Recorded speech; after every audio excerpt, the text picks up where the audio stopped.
Hey everybody, my name is Brett Corrigan. You may know me by Brett Trades. In the next 20 minutes, I'm going to show you my professional trading options setup on Thinkorswim. I've been a trader for 6 years. I know a thing or two about Thinkorswim. I'm going to show you a lot of hidden things about Thinkorswim to help you build a really solid options trading and equity trading setup. This is going to be an update to what we done last time about 2 years ago. There are some tidbits that I now do, those small changes that Thinkorswim has made, which allows us to even have a more efficient and refined system. So over the next 20 minutes, we're going to go through everything. Bear with me. Again, this will be a little bit of a longer video, but you have to watch it once and you're done after that. If you're lazy like me, what I'm going to do is I'm going to give you guys a setup link with a saved workspace. So all you have to do is go over here and press open shared item. And when you press open shared item with my saved link, it will allow you to get my whole setup instantly in less than 20 seconds. But bear with me, we're gonna set this up. I'm gonna show you all the tidbits, loading option contracts, watch list creation, time and sales, level 2, various active traders, etc. In the end, it's gonna look a lot like this on my screen in front of us. Let's dive into it. What we're gonna do is we're gonna go to the settings icon and we're gonna go right over here and do a reset workspace to default. What this will do is it's going to give us a fresh slate to work off of. So what we're gonna do now is we're now gonna go back to our charts tab, because right now you're seeing a lot of information which we don't wanna see. We wanna go to our charts tab and we're gonna go to flexible grid. So now that you guys have reset your workspace, it should look precisely like this. You have one box on the top and 3 boxes on the bottom. What we're going to do is we're going to make this a little bit more complicated. You have 3 options over here, right? And make sure if you don't see this box right here, go over here to the little grid icon and press customize grid. Make sure that's enabled for now. We're gonna disable it later, but for now, keep it enabled. We're going to add 2 more boxes here on the top, which is gonna give us a 3x3 grid. This 3x3 grid is going to be pivotal in terms of how we're setting up our options trading desk. So here in the top left, we're going to maintain this as a chart. You may ask yourself, why do we have one chart on our Thinkorswim if we probably have a different screen or a different monitor that is going to be a extra charting monitor? The reason why is because while I'm looking over here, right, I'm looking at the price of the stock. And then by the time I look over here to get filled my option contract, the price of the stock may have changed, and it may change whether or not I want to take the trade. And just the fact that I have an extra chart to look at is a positive thing. I want to make sure I have at least one chart of the underlying stock that I'm watching on my active trader setup. So what we're going to do is we're going to go press and spy over here, and we're going to keep this as one chart. Now over here on the middle, we're going to have our level 2. Our level 2 is going to be in the middle. So over here, what we're going to do is we're going to type the same ticker, SPY, and we're going to set this to our level 2. So our level 2 is in the middle, which will show us all of the active pending orders sitting on the books. On the right-hand side, the upper right-hand corner, we're going to add another thing. We'll type in SPY, and we're going to add this as a time and sales. Now, the difference between level 2 and time and sales is time and sales will show us the actual executed orders in the market for any ticker or contract at any given moment. These are pending orders. These are executed orders. In your time and sales, what we're going to do is actually add a few different things here to customize it. Add the ask, we're going to add the bid. And now what we have is a fresh time and sales with our price, the size, and move it all the way to the right. The time is going to be all the way to the left-hand side. It's all the way to the left-hand side, just so it's more easy to see these things. If it will allow us to do it, bear with me. It is not, so that's okay. Let's move the size over here then. We'll move the bid over here, and the price was executed out over there. It will show us the bid, the ask at the moment of the executed market order. It will also show us the price that it was actually filled at. So we can use the price to differentiate whether it's a buy or sell. And then obviously we have our size, which shows the number of contracts or shares traded, and the timestamp. I was hoping we could move the timestamp over to the left-hand side, but you can't do it if it's all the way in the right-hand corner. That's okay. What we're then gonna do is we're gonna go to the bottom left, and these are gonna be our 2 active traders. Active trader 1, active trader 2. Here, type in SPY again, and we're gonna set this to active trader, and we're gonna set this one also to active trader. So we have 2 different active traders. And then lastly, over here, we're gonna have one more chart, and this chart is going to be for our option contracts. This is gonna be for our underlying, this will be for our option contracts. And this is essentially our setup, but there's still a lot of things we need to do here to make it a bit better. The first thing we're going to do is we're going to make this a little bit bigger, and we're going to come in over here to our watch list and change it from default to current account positions. What this now shows me, guys, is it shows me if I'm in a trade, it will show me the exact position I'm in without having to go to the monitor tab. I want to see it all in one tab. This will show me my current positions that I'm holding at that very moment. And what we're going to do is we're going to go to the settings icon, customize, and we're going to make some significant changes here. First thing is we're going to change the net change. We don't need net change. You don't want that. We don't even want the bid. I'm going to put P&L day, P&L open, and P&L percent. So what this now will do is it's going to show me the symbol, the last price it was traded at, the P&L on the day, which should be all to the right, the P&L on the open, which is what essentially I'm up or down as soon as the position was opened.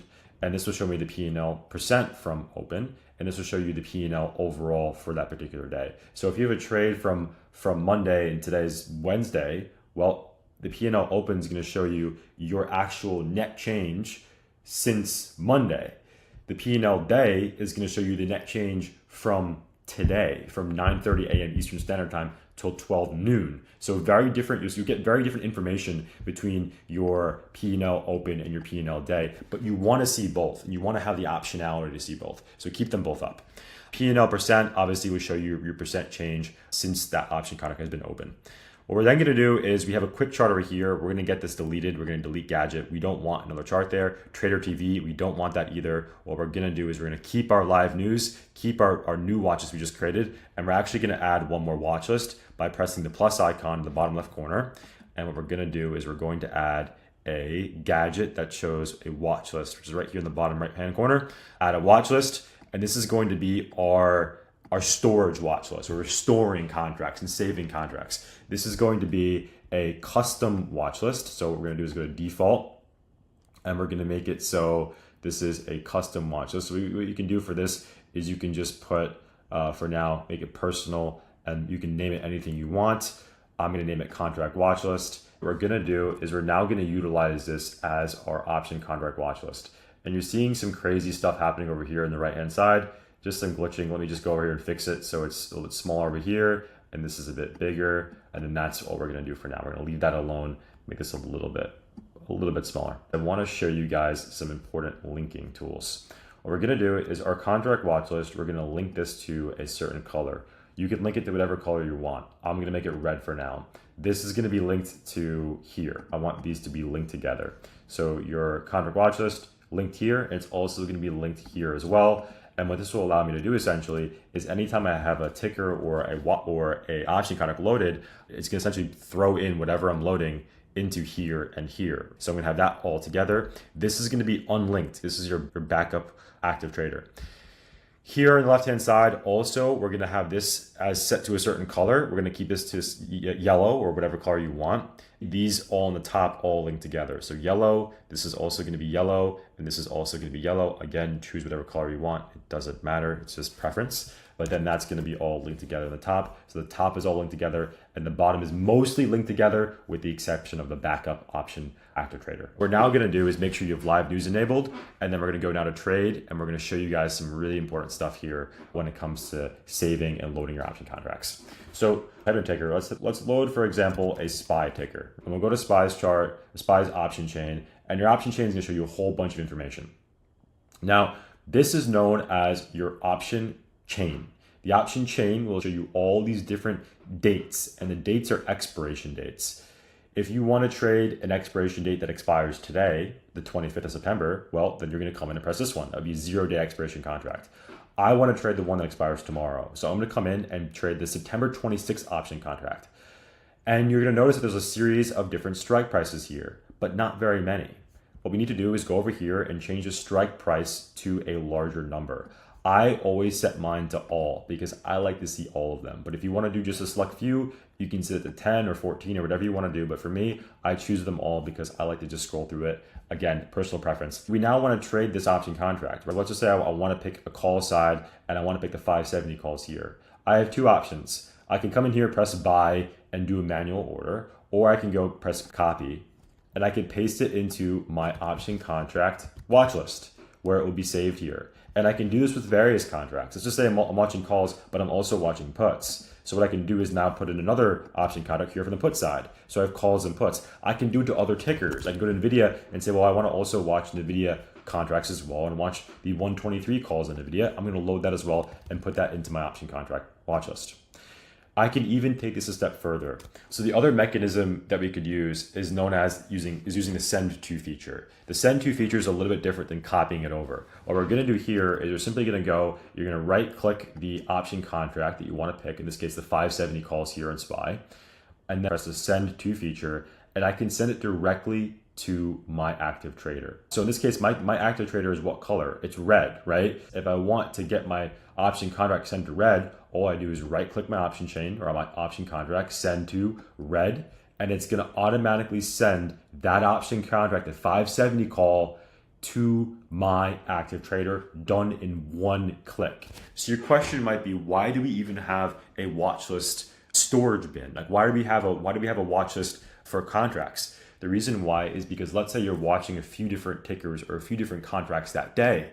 For that reason, we may have several of them loaded so I can quickly jump between them without having to go back into the option chain, back into the ticker and search it and then go through the whole process of sending it to. If you want to very quickly get into a trade, type in your ticker, right click it, send to the color you linked your active trader to, or if you want to store your option contracts, press copy, and paste it directly into your active trader, right? Two different ways to essentially send your option contracts to your active trader. Either one, storing it here, or two, putting it directly by using the send to feature. Now, another cool function I want you guys to know about is, let's just say, for example, you're watching the SPY 570 calls, right? And you want to quickly change to the 569 calls. Well, what you could do is go back to the trade tab and obviously load the contracts and do it the same way we just did it. But a quick and easy way to do this is, if you understand the way option contracts are identified, you can quickly edit directly onto your active trader. So if you see over here, it says C570. Well, what I could do is I can understand the C stands for calls, the 5 stands for the 570 stands for the strike price. So I can change this directly to 569, and that's going to be the 569 call. Press enter, and it's now going to load the 569 call. The same thing, I could even change it from a call to a put by changing the C to a P and doing 569 for the strike price. And now I have the 569 puts loaded here on my active trader, ready to get executed. One small tidbit I want you guys to understand is, I want you to go to the grid icon over here and remove the customized grid to remove those boxes, so you can keep it very, very simple and very, very clean. This is a very simple and effective way to navigate options trading on Thinkorswim. I keep it simple. I don't want to make this a long video. I want you guys to understand it in less than 20 minutes, and I hope this makes sense. If you guys have any questions, tag me in the YouTube comments and I'll be happy to help you. Trade safe, trade smart. I'll see you guys next video.